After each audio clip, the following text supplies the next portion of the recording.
We're now going to simplify expressions that involve the subtraction of two different expressions contained in parentheses. With this first one, we have the expression 3x plus 4 in parentheses, and then we're subtracting the expression 9x plus 6, which is contained in parentheses. There are a couple different approaches that can be taken with this, but one, which is a more conceptual approach, as opposed to applying the associative, commutative, and distributive properties really rigorously, is to note that we are subtracting that expression 9x plus 6, so every term in that expression must be subtracted. Secondly, this 3x plus 4 is in parentheses, but according to the associative property, since both the terms 3x and 4 are simply being added here, we can remove those parentheses according to that associative property. So this first part will become 3x plus 4 without parentheses. And then looking at the second part, we have subtracted the entire expression 9x plus 6, so each term will be subtracted. So this will turn into 3x plus 4 minus 9x minus 6. Now at this point, we're going to look to combine like terms.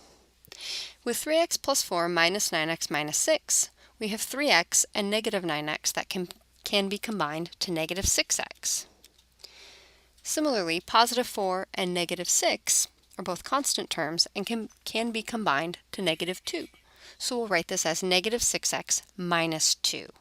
We could write plus negative 2, but we would then have to take another step and write that as minus 2.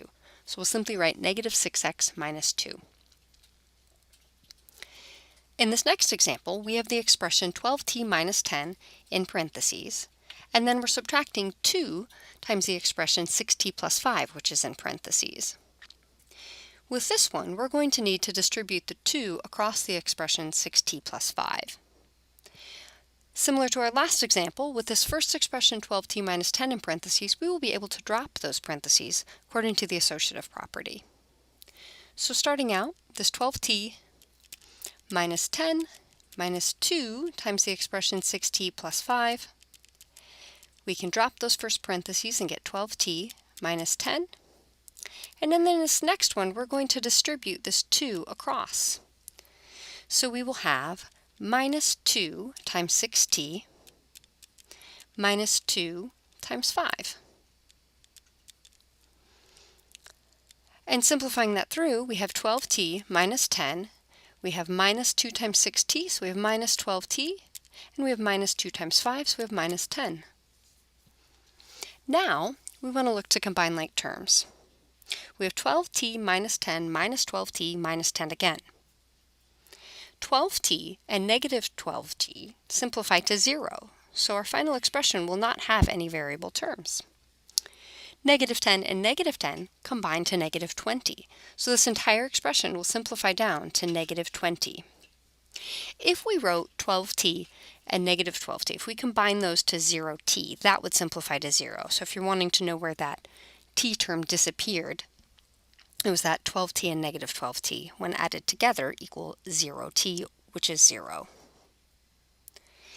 In this last example, we have the quantity 7x minus 3 times the quantity 8x minus 2, which is in parentheses. So we will again need to distribute this 3 across that 8x minus 2. And with this 7x minus 3 in parentheses first, according to the associative property, we'll be able to remove those parentheses. So writing this out, 7x minus 3 times that parenthetical 8x minus 2. We will drop those first parentheses and simply write 7x minus 3.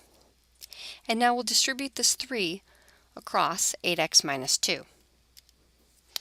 So we'll have 7x minus 3, and then we're subtracting 3 times 8x. And then we're subtracting 3 times negative 2. Finishing the simplification, 7x minus 3, we write that again. We have minus 3 times 8x, that's minus 24x. We are subtracting 3 times negative 2. So we are in essence subtracting negative 6, so we'll write that as plus 6. As our last step, we're looking to combine like terms. 7x and negative 24x are like terms, and they'll combine to negative 17x. Negative 3 and positive 6 are like terms, and they'll combine to positive 3. So our final expression there is negative 17x plus 3.